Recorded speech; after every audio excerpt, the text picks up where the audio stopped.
Asquiruquipana con la Kitanaka, la Kitanaka. Bienvenidos a Aprendiendo con Adriana. ¿Sabías que el 13 de octubre se conmemora el Día Internacional para la Reducción de Riesgo de Desastres y que cada año van cambiando de temática? Pues este año el tema principal es empoderar a la siguiente generación para un futuro resiliente. ¿Qué es la gestión de riesgo de desastres? Partamos con lo que es riesgo de desastre. El riesgo de desastre es la probabilidad, la posibilidad de que ocurra un desastre y se produzcan pérdidas humanas, daños materiales en la sociedad, en la comunidad, en un determinado tiempo. El riesgo de desastre está en función de tres variables: amenaza, vulnerabilidad y la exposición. Es decir, si aumenta la amenaza, hay mayor riesgo. Si aumenta la vulnerabilidad, hay mayor riesgo. Si aumenta la exposición, hay mayor riesgo. ¿Pero qué es la amenaza?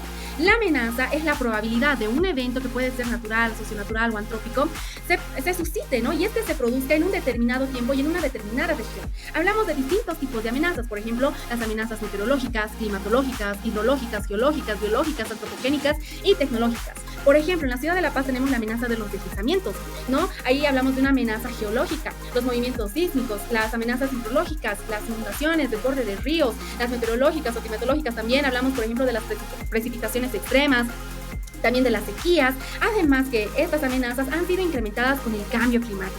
Pero también hablamos de un componente que afecta al riesgo, ¿no? Que es la exposición. Pues la exposición son los elementos que están expuestos a estas amenazas, ¿no? Que están en riesgo, ¿no? Ahí hablamos de las personas que están expuestas, los bienes, la infraestructura, por ejemplo, los edificios, entre otros que están expuestos, ¿no? A estas amenazas. Y no nos olvidemos de los ecosistemas, ¿no?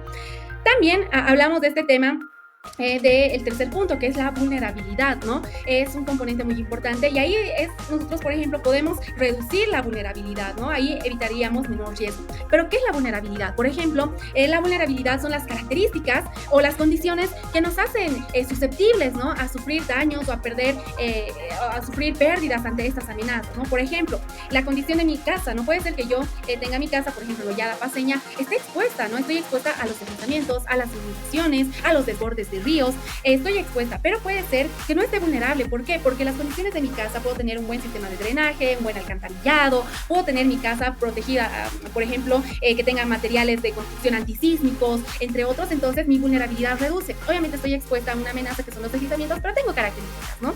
Pero algo muy importante para abordar este tema es que, por ejemplo, la exposición, algo que se suscita es que muchas personas están situadas en áreas de riesgo, ¿no? En la ciudad de La Paz, ¿no? Que tenemos 36 zonas de riesgo, bueno, hay un mapa actualizado, pero ahí tenemos el aumento de esta población que se va a estas zonas de riesgo. Entonces, hay personas que están más expuestas. En el tema de vulnerabilidad, hablamos, por ejemplo, de cómo nosotros somos vulnerables porque en el caso de economía, ¿no? Los materiales en realidad son muy caros, no puedo costear materiales térmicos o algo que nos pueda ayudar a reducir esta vulnerabilidad ante las amenazas.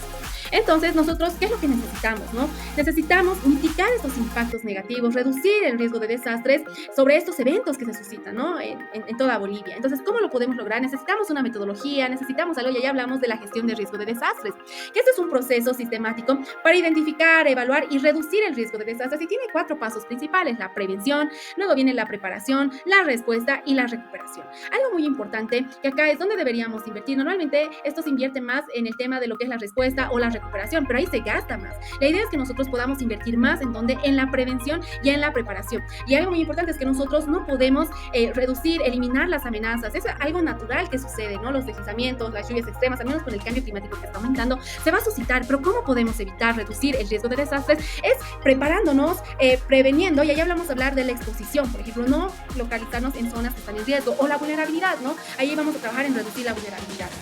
Entonces, con todo esto que vayamos a realizar con la gestión de riesgo de desastres, nos va a ayudar a reducir la vulnerabilidad, aumentar la capacidad de respuesta y a facilitar la recuperación.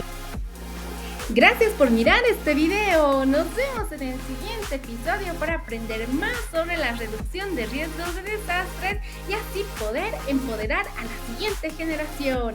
¡Nos vemos!